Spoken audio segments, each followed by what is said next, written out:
పెద్ద గూగ్లీయో యార్కరో బౌన్సర్ వేశారు నా మీద. ఇప్పుడు గూగ్లీలు యార్కర్ లేవు, నా ఇప్పుడు అదృష్టం ఏంటంటే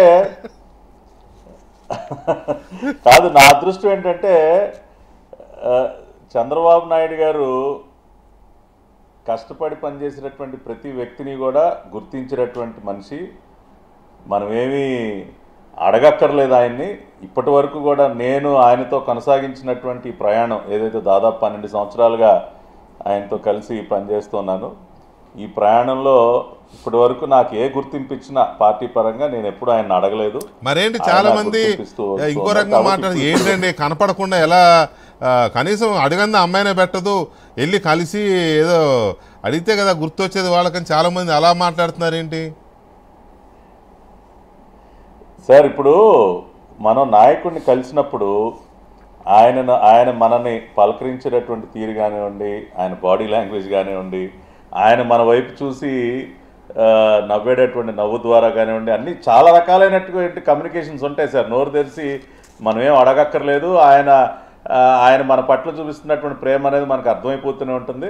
కాబట్టి నేను ఒకటే చెప్తా ఉన్నాను సార్, చంద్రబాబు నాయుడు మీరు గతంలో కూడా చూడండి, 2014లో ఆయన అధికారంలోకి వచ్చినటువంటి ముఖ్యమంత్రి అయినటువంటి సందర్భంలో 2014కు ముందు ఎవరైతే ఆయన వెన్నంటి నిలబడ్డారో ప్రతి ఒక్కరిని గుర్తించారు ఆయన. వీరిని వదిలేశారు అని మీరు ఒక్క పేరు చెప్పండి.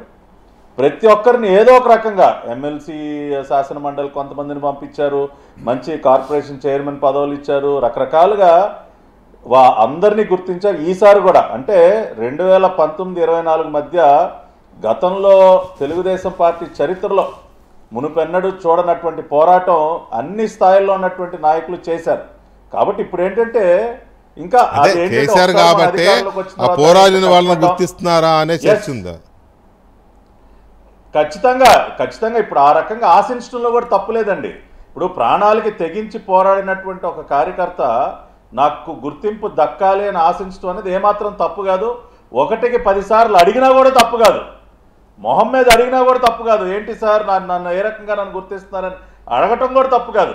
కాబట్టి ఇవన్నీ చంద్రబాబు నాయుడు గారికి, లోకేష్ గారికి తెలుసు. ఇప్పటికే పూర్తి స్థాయిలో మొత్తం సమాచారం అంతా కూడా తెప్పించుకున్నారు. జిల్లాల వారీగా, నియోజకవర్గాల